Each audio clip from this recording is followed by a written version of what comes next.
Relato número 1. Relato enviado pela nossa inscrita Cláudia. Meu nome é Cláudia, tenho 52 anos e até o momento em que tudo começou, achava que já tinha visto tudo na vida. Estava enganada. Minha vida era uma sucessão de dias cinzentos. Trabalhava como bibliotecária numa pequena cidade do interior. Vivia sozinha desde que meu casamento terminou há mais de 10 anos e não tinha muitos amigos próximos. Minhas noites eram preenchidas por livros, séries e às vezes conversas solitárias comigo mesma enquanto tomava uma xícara de chá. Mas havia algo mais. Um segredo que eu carregava há décadas, enterrado tão profundamente dentro de mim que quase conseguia fingir que nunca aconteceu. Eu tive um filho, uma vez, há muito tempo atrás. Ele nasceu quando eu tinha apenas 17 anos, fruto de um relacionamento breve e complicado. Não estava preparada para ser mãe. Ainda era uma criança, tentando entender o mundo. Então, fiz a única coisa que achei que poderia fazer. Entreguei-o para adoção. Nunca soube o que aconteceu com ele depois disso. Nunca procurei saber. Talvez por medo, talvez por culpa. Mas agora, olhando para trás, percebo que aquele ato foi o ponto de partida para tudo o que viria a seguir. Até que um dia, navegando pelas redes sociais durante uma pausa no trabalho, conheci Felipe. Ele apareceu num comentário sob uma postagem aleatória sobre música clássica. Eu havia compartilhado uma opinião sobre Beethoven, e ele respondeu com algo tão inteligente, tão envolvente, que logo começamos a trocar mensagens privadas. Ele tinha apenas 20 anos. Sim, eu sabia disso desde o início. No começo achei estranho. Afinal, qual seria o interesse de alguém tão jovem em conversar com uma mulher da minha idade? Mas Felipe parecia diferente. Ele falava comigo como se eu fosse especial. Como se cada palavra que eu dizia importasse. Isso me fez sentir viva novamente. Algo que eu não sentia há muito tempo. As semanas passaram e nossas conversas se tornaram diárias. Ele me contava sobre sua vida. Estudante universitário de artes plásticas, apaixonado por fotografia e pintura. Dizia que adorava observar as pessoas e capturar suas essências em telas ou fotos. Eu, por outro lado, falava sobre meus livros favoritos, minhas memórias de juventude e os sonhos que nunca realizei. Era como se tivéssemos encontrado uma conexão inexplicável, apesar da diferença de idade. Mas então, depois de 2 meses de conversas intensas, ele sugeriu algo inesperado. Queria me conhecer pessoalmente. Fiquei hesitante no início. Afinal, mal nos conhecíamos fora da tela do celular. E havia também aquela vozinha dentro de mim, sussurrando que isso poderia ser perigoso. Mas outra parte de mim, a parte que ansiava por companhia, por emoção, por algo novo, decidiu ignorar os alertas. Concordamos em nos encontrar num café discreto perto da praça central da cidade. Lembra-se dessa tarde, Cláudia? Como você estava nervosa? Cheguei ao café antes dele. Usava um vestido azul escuro, escolhido cuidadosamente para parecer elegante, mas não exagerada. Quando finalmente o vi entrar pela porta, meu coração acelerou. Ele era ainda mais bonito pessoalmente do que nas fotos. Alto, cabelos castanhos bagunçados, olhos penetrantes. Parecia saído de um quadro renascentista. Nos cumprimentamos timidamente e ele sorriu. Aquele sorriso era encantador, quase mágico. Conversamos por horas e tudo parecia perfeito. Ele era gentil, atencioso, e nossas conversas fluíam naturalmente, como se já nos conhecêssemos há anos. Quando nos despedimos, ele segurou minha mão e disse: "Eu gostaria de te ver de novo. Talvez amanhã." Aceitei sem pensar 2 vezes. Foi aí que as coisas começaram a mudar. No segundo encontro, ele me levou para um lugar peculiar, uma galeria de arte abandonada nos arredores da cidade. Disse que queria me mostrar algo especial, algo que criara para mim. Confesso que fiquei intrigada. e lisonjeada. Ao entrarmos na galeria escura e empoeirada, ele acendeu algumas velas espalhadas pelo espaço, iluminando pinturas penduradas nas paredes. Eram retratos. Todos eles tinham algo em comum. Eram imagens distorcidas, grotescas, quase irreconhecíveis. Havia algo profundamente perturbador nelas, mas também hipnotizante. Enquanto eu caminhava lentamente entre as obras, percebi algo ainda mais assustador. Todas elas tinham traços meus. Não era exatamente o meu rosto, mas uma versão deformada, sombria, como se fossem reflexos distorcidos de quem eu realmente era. O que significa isso? Perguntei, tentando manter a calma. Ele sorriu novamente, mas dessa vez seu sorriso era diferente. Não havia mais aquele charme inocente.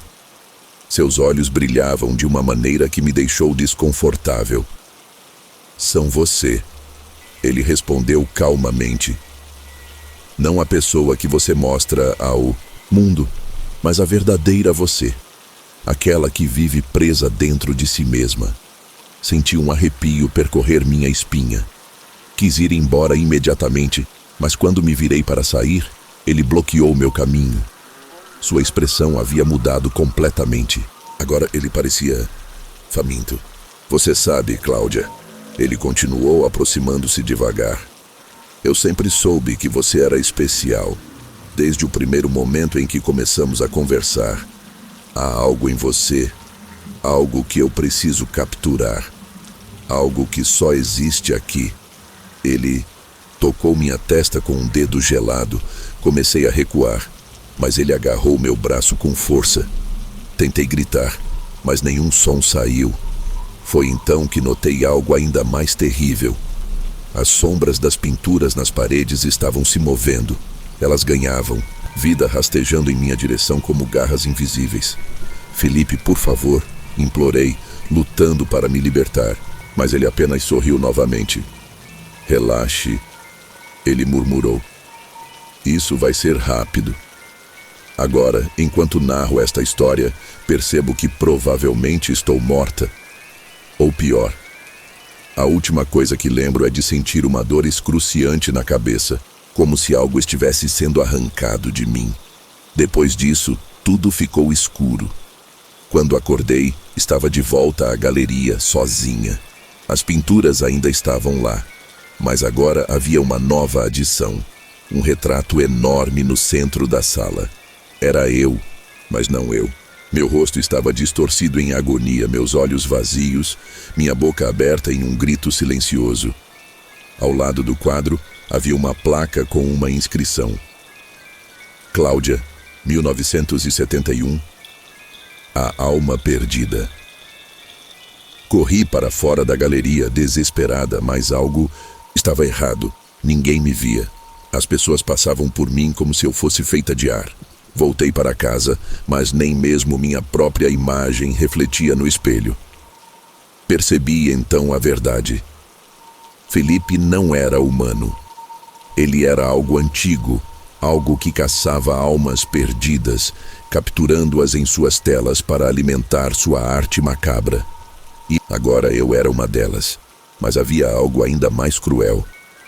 Algo que ele revelou quando voltei à galeria, incapaz de escapar do fascínio mórbido por aquelas pinturas. Ele estava lá, parado diante do meu retrato, admirando sua obra-prima. Você sabe quem eu sou, não é? Ele perguntou sem se virar. Não, murmurei, embora algo dentro de mim já soubesse a resposta. Ele se virou lentamente, seus olhos brilhando com uma mistura de raiva e tristeza. Eu sou o filho que você abandonou, Cláudia. O bebê que você entregou para a adoção porque não quis ser mãe. Cresci sozinho, sem amor, sem ninguém. Até que descobri o que realmente sou. E agora, finalmente, encontrei você. Meu coração, ou o que restava dele, se partiu. Tudo fazia sentido. A conexão inexplicável que senti desde o início. A sensação de familiaridade em seus olhos. Ele era meu filho. E eu o havia abandonado. E agora? Perguntei, minha voz tremendo. Agora, ele disse com um sorriso frio: você vai ficar aqui comigo, para sempre. Se você está ouvindo esta história, tome cuidado. Nunca confie em alguém que parece bom demais para ser verdade. Porque às vezes o reflexo que vemos pode não ser nosso, mas sim o de algo que nos observa do outro lado. E às vezes o monstro que tememos não é um estranho. Relato número 2. Meu nome é Renata, tenho 37 anos, e até o momento em que tudo começou, achava que sabia o que era o mal. Estava enganada. Minha vida não era perfeita, mas era boa. Eu morava numa casa modesta nos arredores de uma cidade pequena com minhas 2 filhas, Isabela, de 8 anos, e Laura, de 5. Minha rotina girava em torno delas: levá-las à escola, preparar suas refeições, ajudá-las com as lições de casa e brincar no quintal nos finais de tarde. Era simples, mas suficiente. Meu marido havia saído de cena quando Laura ainda era um bebê. Ele prometeu voltar, mas nunca o fez. Ainda assim, aprendi a ser forte. Criar 2 crianças sozinha não foi fácil, mas eu me orgulhava de como conseguimos construir uma vida juntas. Éramos uma equipe, até que ele apareceu. Conheci Victor num supermercado da cidade. Era um sábado à tarde e eu estava fazendo compras para a semana. Ele estava parado perto da prateleira de vinhos, vestindo um casaco preto impecável, que parecia caro demais para aquele lugar. Quando nossos olhos se encontraram, ele sorriu. Um sorriso caloroso, confiante, que me desarmou instantaneamente. Ele se aproximou e começou a conversar como se já nos conhecêssemos há anos. Disse que era empresário, dono de uma rede de lojas de roupas na capital. Parecia charmoso, educado e interessado em mim de uma maneira que ninguém mais havia demonstrado em muito tempo. Conversamos por quase 1 hora ali mesmo no corredor do supermercado, enquanto minhas filhas brincavam entre as prateleiras. Antes de nos despedirmos, ele pediu meu número de telefone. Hesitei por um momento, afinal mal o conhecia. Mas algo em seus olhos, algo que parecia genuíno e sincero, me fez aceitar. Nos dias seguintes, Victor começou a me enviar mensagens. Eram sempre gentis, atenciosas, cheias de elogios e perguntas sobre minha vida. Ele queria saber tudo: como eram minhas filhas, o que eu gostava de fazer nas horas vagas, quais eram meus sonhos e medos. Nunca havia conhecido alguém que me ouvisse tão profundamente. Depois de algumas semanas, começamos a nos encontrar pessoalmente. Ele sempre aparecia com presentes: flores para mim, bonecas para as meninas, chocolates importados que eu nunca tinha provado antes. Era generoso ao extremo, e isso me fazia sentir especial. Victor falava sobre o futuro como se já estivéssemos juntos há anos. Prometia viagens, uma casa maior, uma vida melhor para minhas filhas. Dizia que queria ser um pai para elas, que faria de tudo para nos proteger. No início, achei aquilo romântico. Quem não gostaria de ouvir essas palavras? Mas, com o tempo, comecei a perceber que havia algo estranho nele. Algo que não conseguia identificar claramente, mas que me deixava desconfortável. A primeira coisa que me chamou a atenção foi a forma como ele olhava para minhas filhas. Não era exatamente um olhar de ternura, mas algo mais intenso, quase possessivo.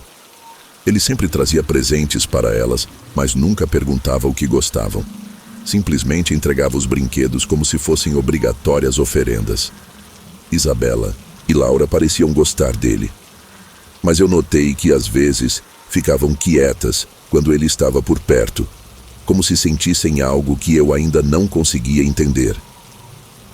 A segunda coisa foi a maneira como ele evitava falar sobre sua vida pessoal. Sempre que eu perguntava sobre sua família, ele mudava de assunto rapidamente. Dizia que era órfão, que não tinha irmãos nem amigos próximos. "Você é tudo o que eu tenho agora", ele costumava dizer, segurando minha mão com força. Mas O que realmente me assustou foi quando comecei a notar pequenos detalhes em sua aparência. O casaco preto que ele sempre usava parecia surrado em alguns pontos, como se tivesse sido usado repetidamente sem lavar. Suas mãos tinham cicatrizes que ele nunca explicava, e havia um cheiro peculiar nele, algo metálico que lembrava sangue. Mesmo assim, continuei a vê-lo. Talvez porque eu quisesse acreditar que ele era diferente. Ou talvez porque eu estivesse cansada de lutar sozinha. Um dia, Victor sugeriu que passássemos um fim de semana juntos fora da cidade. Ele alugou uma casa de campo isolada, dizendo que seria uma oportunidade para nos conectarmos melhor. Aceitei, pensando que seria bom para as meninas saírem um pouco da rotina. A casa era bonita, cercada por árvores altas e um silêncio opressor. Assim que chegamos, Victor começou a agir de maneira estranha. Ele insistiu para que eu guardasse meu celular no armário trancado, alegando que precisávamos de um descanso digital. Quando tentei argumentar, ele apenas sorriu e disse: "Confie em mim." Naquela noite, durante o jantar, ele pareceu mais distante do que o normal. Observava Isabela e Laura com uma intensidade que me deixou nervosa. Quando as meninas pediram para brincar no quintal, ele foi junto, dizendo que queria supervisioná-las. Eu os observei pela janela, tentando acalmar o nó que crescia em meu estômago. Foi então que ouvi um barulho vindo do andar de cima. Um som baixo, arrastado, como se algo estivesse sendo puxado pelo chão.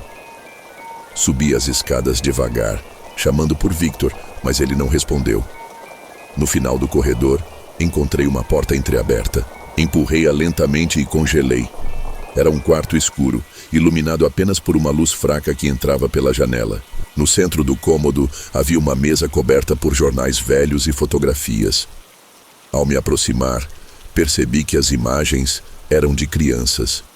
Algumas estavam sorrindo, outras pareciam assustadas.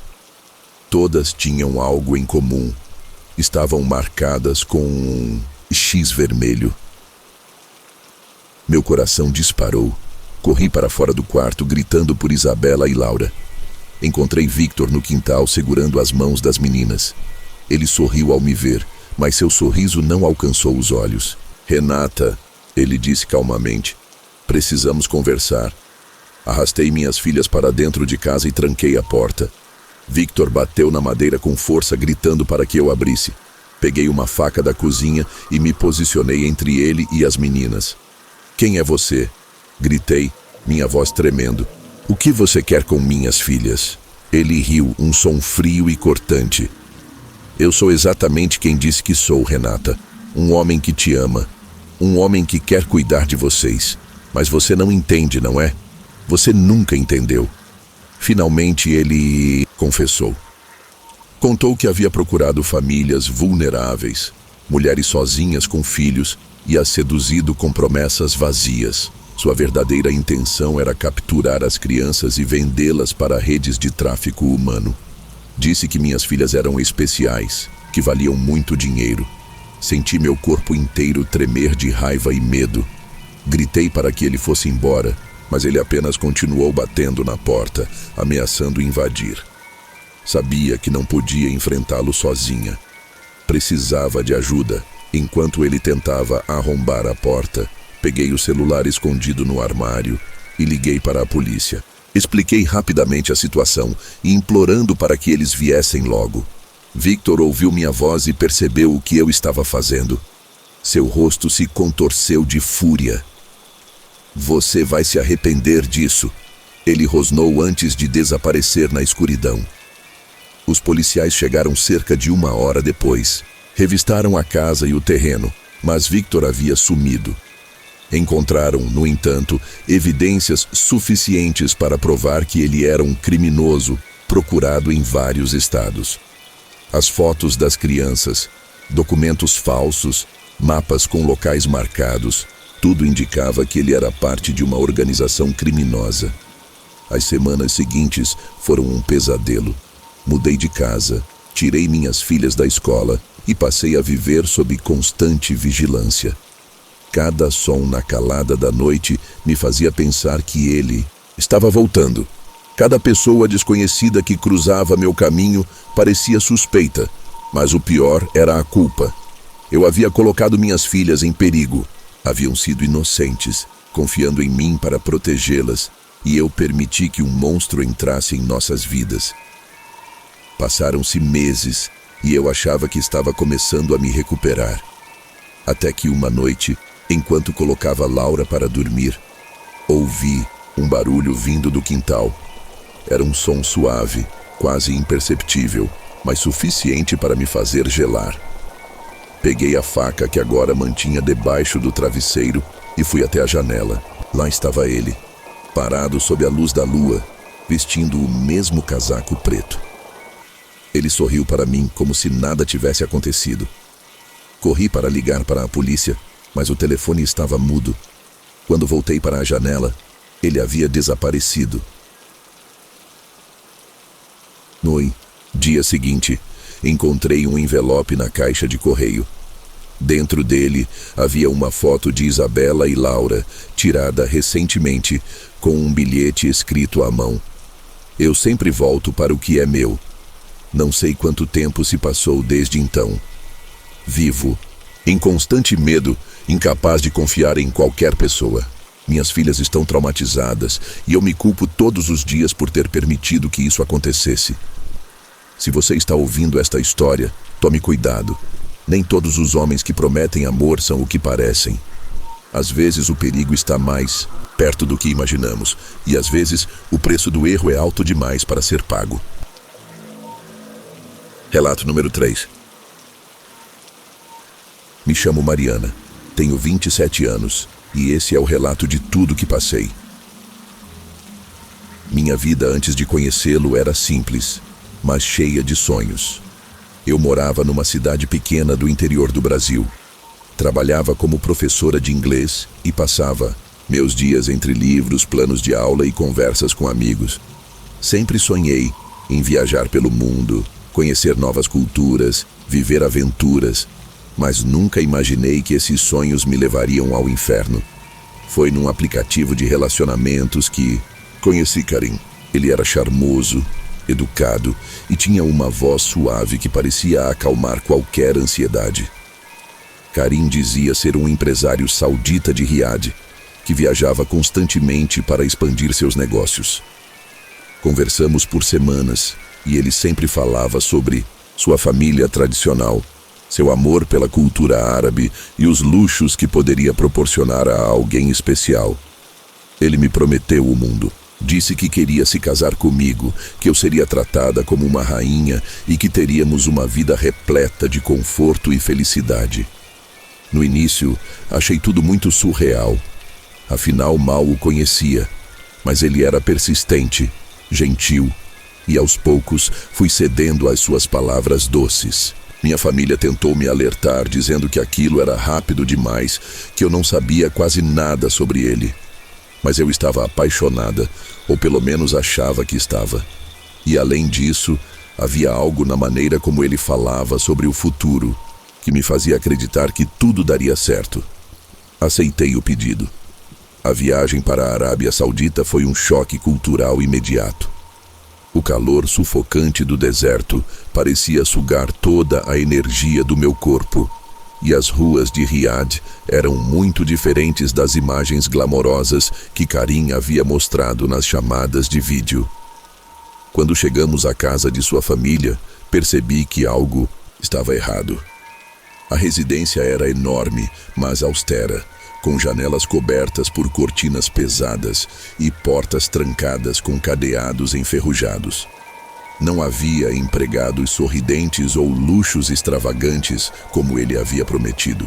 Em vez disso, encontrei uma casa sombria, onde o silêncio era interrompido apenas pelos murmúrios de mulheres veladas que evitavam olhar diretamente para mim.